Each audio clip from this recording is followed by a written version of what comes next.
At ngayon naman, mismong ako ang makakaranas magtrabaho dito sa Dongtime Barbershop. Gusto kong subukan ang pakiramdam ng maging isang barbero dito.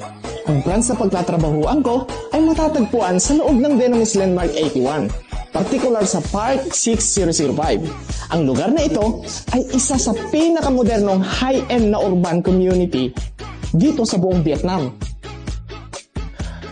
Sa totoo lang, nung una, medyo kinakabahan din ako kasi sobrang professional ng workflow at ng serbisyo ng mga barbero dito.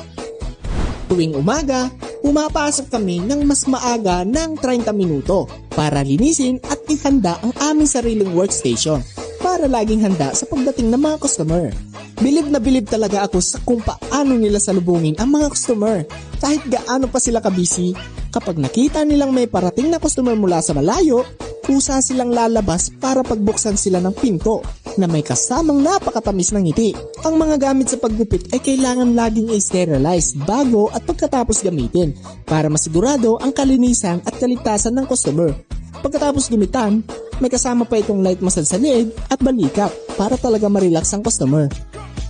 Ang mga kasamahan ko rito ay napakabait. Parang isang buong pamilya ang turingan nila. May isang ang foreign barber na nagtatrabaho dito Galing siya sa Nigeria. Siya pa ang matyagang nag-guide sa akin sa mga unang hakbang ng workflow dito. At ang mga tao sa paligid ay todo suporta at nakikipagpintuhan din sa akin. Malaki ang naitulong nila para mabawasan ang kaba ko sa bagong kapaligiran.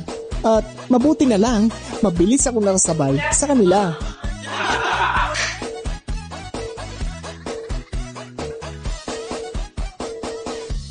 Kahit na marami na akong taon at karanasan sa industriya at may sarili ng brand sa Pilipinas, nang makita ko ang ngiti at kasiyahan ng una kong customer dito sa Vietnam, talagang natouch ako. Pakiramdam ko, nagkaroon ako ng isang malaking tagumpay para sa sarili ko.